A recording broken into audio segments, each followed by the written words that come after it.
Bashi ne muzzamuko Julie ne muzza ate ne nkoma weno. Okukomyawo Bashi mu oluusi n'oluusi, is it right now a professional work relationship between you and her oba akomawo because exiwo oba ebya ex mwakitereeza nga kati n'okwepicha weeko? I believe that would be personal. It's 2Funny. Mikey kyekiriwo? Mpola taata gyebale kusa. Olikiriye? Sina tabu. Wakera kumakya n'okoppa bano ne lugaba koleete show. Okoppa tekubangako musango muganda wange. Ate mu kukoppa omuntu mwayigira. Senga wabaayo okoppa nga gw'okoppye oba omusiraanya gwandibadde omusango naye ne makiraasi okuyitawo olumu twakoppa so okoppa kuyiga. Mikey, ekintu kino ekyokubanga TikTok ogenda kukola mu show kikolera okusinga emirimu gye wali okola emabega? Kuba nzijukira wali ne Fenon nga tusuubira nti okubeera ne Steve omuntu aba akikubye and right now tukulaga nti eri owaayo obudde butono if at all oyinza n'okuba wavaayo. Bikolera bino okusinga emirimu gye wali okola? Nkyali ne Fenon era nga ndi LED technician tekirivaawo lwansonga gwe mulimu ogundiisa naye ate era TikTok nayo mwana wa maama ebintu speed y'amaanyi mu obulamu ebukyusizza mwana si complaining sitoma. Yes maybe ndiridde obudde bungi but I believe nganze omuvubuka it's worth it. Kiri worth muganda wange kuba wemba nsobola okukeera ne nkugamba mwana TikTok ngifunyeemu ko ku bintu sijja gamba mbu nina ekyobugagga ekyamaanyi kyenfunyeemu naye I believe nkyusizza ku bulamu bw'abaana. Okitegeera luli kasente kange ke nali ntuuyanira nakalya nzekka naye kati nkatuuyanamu n'abavubuka ne mmanya Saidi Kwenkya Puma Luti tukoze video 5 n'omuwala gwe tupangisizza ne buli omu aliddeyo emitwalo 3 tolaba mbu kyekisinga mwana wa maama.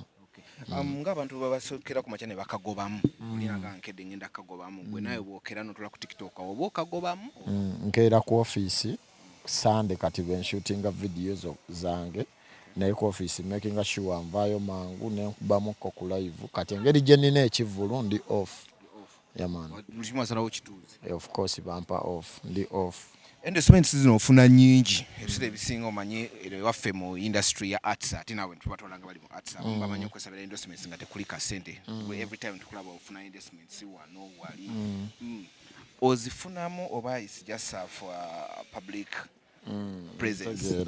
Nja kukizza ku hard work na kikyoyongedde ku muntu client wo yakuwa client omulala nze kyenzikiririzaamu nze I believe nkoze ne company nyingi nga tekuli company etoma oba company yali eyagadde essazaamu contract yange because I believe I put in 100%. Nze bwe ngenda ku company okukola nayo nfuuka mukozi kitegeeza bwe takola sikola bwe batayingiza ssente lwaki ngendo zisaba bwe gwangwa. So nze I put in a lot ate nga nze ndi musajja ayagala kyenkola lwansonga natandika bino ebintu nga mbyagala. Yeah man. Watandika ne crew gye twakulabanga okola nayo mostly yali abawala omwali Bashi kwaliko n'oyo omwana wa neighbor Julie. Abaana baddawa? We bali Julie is doing fine talina tabu. Bashi naye ali okay naye of course nja kukizza ku kutambula. Chovola omuntu ava ku iPhone 1 nadda ku 2 abantu bakoowa mangu. So and I believe in trends. Ate nze ndi muntu ayagala nnyo leeta ekintu ekipya kati oba ndaba sikyali nnyo mu content kati nkuba nnyo live naye era ndaba abantu bakibuukidde abantu obalaba nga baleese love ku TikTok because of ya nze nnyumirwa nnyo okuleeta trend. So n'abantu obutakoowa mangu olina okuyiiyayo ekintu ekipya buli ddakiika n'otalemera ku kintu kimu. Naye nga bonna era kyovola bammala ne manya zino episode bazimisinga Bashi ne muzzaamuko Julie ne muzza ate ne nkoma weno. Okukomyawo Bashi mu oluusi n'oluusi, is it right now a professional work relationship between you and her oba akomawo because exiwo oba ebya ex mwakitereeza nga kati n'okwepicha weeko? I believe that would be personal kubanga nze sikeerangako nendaga Bashi semmanyi tosobola kulabayo video yange naye ate sikkiriza mbu wali yamumanyi Bashi kubanga akolera birthday muwaka keke akati saakiraba mbu wamulaba kuba kyemmanyi bwondaga page ye sirabangako video ye omanyi nze I believe najja sanyusa bantu najja kulaga bantu talent najja balaga kyensobola kukola ebinanzigwako ngende sajja bba kuba laavu sajja balaga mbu nkwano no kwa nange nina relationships zembeeramu naye si za internet ebyo biri personal. Bano krujo waddamu okufuna omulundi ogwaddako wabakuŋŋaanya otya cause watekinga some break tukulaba ng'osose n'ovaako kati tulowooza ng'obikoyemu andi nebitandika ofuluma wagudde yes.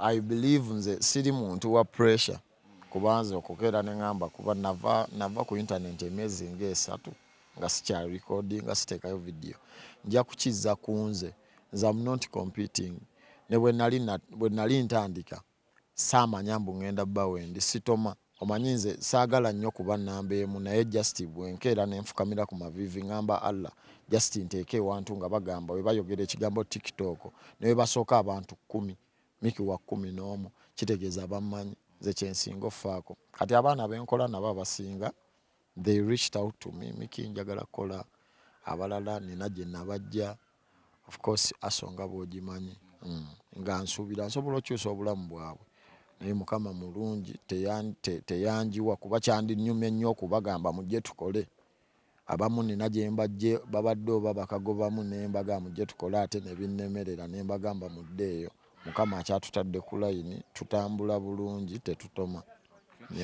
Omuvuga asinga nnyo okushootinga content waba TikTok bamuyita Fadix. Yeah man. Gwe almost nze nja kugamba nti olinga gwe yaleeta Fadix. Nze yamuleeta. Fadix ntuwulira nti ate ne mufunamu obutakkaanya n'atwala the other route agende w'abalala. Oba ne tuwulira nti kimu ku kyakuleetera n'okuteeka gundi ku nsooka mbiwummula. What's your relationship with Fadix right now? Mutabani wange sirina buzibu naye ate era essaawa eno I think we resumed work.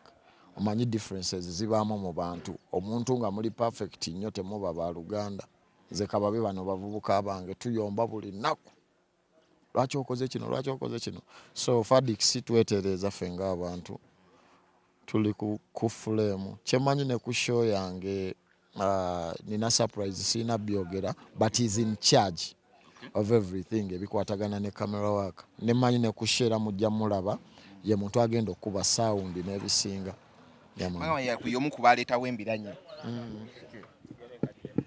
yomu kubaleetawo embiranye wakati wo ne bajjoze kyakalanga bamututte bamusuubiza bingi gwe byotasobola kumuwa nga balabanga gwe eyali amunyonyotamu obunyonyozi mbeera zammwe zaleetawo akantu ako naye nze buli mwana gwe mbeera naye kino nkyogera ntya Allah sobola okwemalako 10 kyenina n'enkimuwa kyemanyi ne Fadi bw'omusanga asobola okugamba bwe mubuuze we waliwo akajja Miki yakola ki waliwo bye siina kwogera mu kamera nze ng'omuntu naye I believe buli muntu andabyeko olaba nsobola osanga omwana we kkubo ne muwayo $30,000 kati mwana nze sirina nnyo naye kyemmanyi okuyamba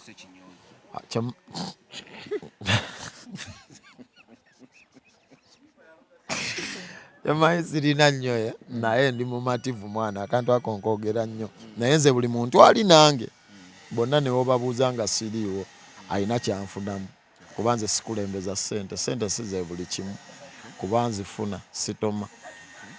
Tujje tukole fast forward erisooke tubeeka tujje ku show. Yeah man. Sheno ogitandika otya okugirowoozaako kuba baatugamba wajja kuyaba Kyakala mu ngozenga mbega. Mbitegeera ebyo omanyi tuyina abantu balina ekifaananyi kye bandabiramu ne Jose Bambi naye nga nze I believe era tusiiba tukyogerako nga tumiitinze it's healthy. Omanyi industry omutali mbiranye kasita teba biifu ya kisirumbu mwevuma mukola ki tegowinga mu maaso abantu babajjako mangu amaaso abantu balowooza tetwogera tetunyumya twewalana ne boddayo emabega Jose nga yakajja I think namunoonyako nenkolako naye dda nenkolako naye okujjako gwe saanoonya sibbi I think yalinga ne Jose yalinga ne Jose naye nga ye tali nnyo serious mu bya comedy yes naye namunoonyako nenkolako naye ate nga tetuyina bad blood yonna we are good friends nze n'okujja ku show najja as a friend nakeera nenyingira mu show naye ng'ekyali kindeese nali nzize kulaba of course teri atayagala laba industry munnammwe gye mulimu kyakoze kati n'ekirala nze show yange I think buuza kaleera yajja okugamba oba Alex Mwangi nalina okukola show yange mu July sente ze zannemesa nga okuntegeka comedy store sente nyingi nga sizirina nenkita nengenda ku theatre la Bonita nga nve Dubai nga bajoze babuukingawo Evelyn Namulondo yampa amagezi nanga Mikey towanika poster abantu bajja tandika olwanyisa abaana gumamu wadde gwe yasooka basooke bakole osseeyo. Expectations zo mu sheno gyogenda okukola ziri ki? Mwana kati sikyali nnyo naku byakusanyusa bantu nabikyusizza nnyo njagala nabikyusizza dda kati kukyusa bulamu bw'abantu. Wa mwana maama wange akola mu Owino wajja ku show yange n'atwala ettaka ng'abadde tasuubira lifuna. Maama wange aliyo yatunda ennyaanya n'atwala ettaka kuba nina boda nina school fees nina ettaka.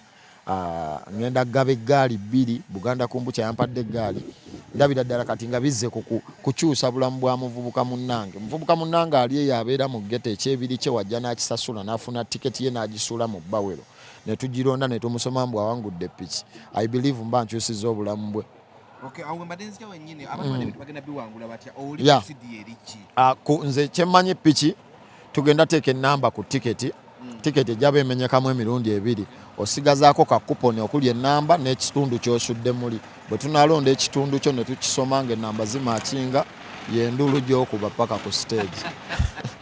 Okay, ebibuuzo bingi ebibuuzibwa buli wobeera ku show abawala bangi boyogera nabo noyogera n'oli noyogera n'oli ebintu bino bikomaawo oba muyingira mu box bw'abawala? Bikomaawo bannaaye bikomaawo ndi professional bonna mikwano gyange.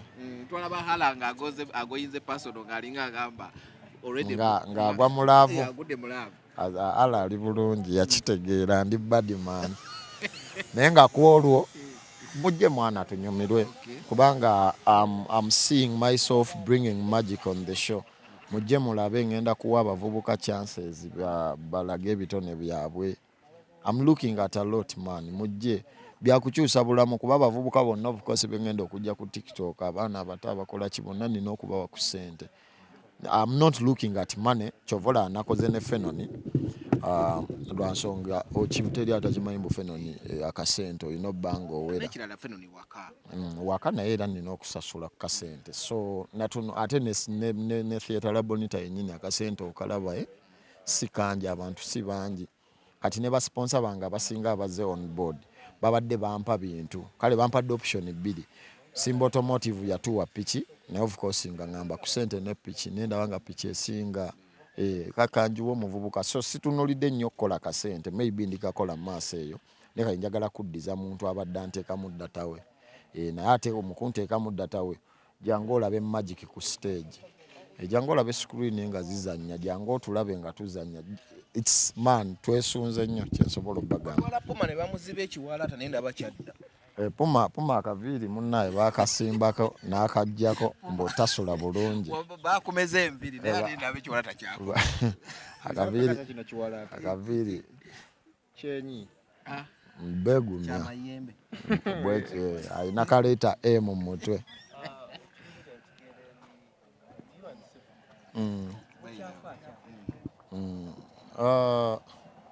mwana kyenalabye ku nsi ku bantu nze oyo mwana sibangako naye na buzibu bambi kyekisesa kuba ne wootunuulira gundi stories zaffe nze sibuukira bantu ye yakeera n'anvuma edda n'avuma mama wange mbumalaaya n'avuma omwana wange n'avuma mukazi wange nembivaako ne maybe ye nga ye naye nze mbitegeera mwana omanyi stardom mbi nze nabaako emyezi 3 nga sikola content nengendako mu depression nga ndaba nvaako kati buli lwoba ova ku scene kiruma tengolaba banno beeyongerako naye nga okusingira ddala nga 10 November tugenda boy gaba piki n'amataka boy mujje mu birabe byonna nga mbikola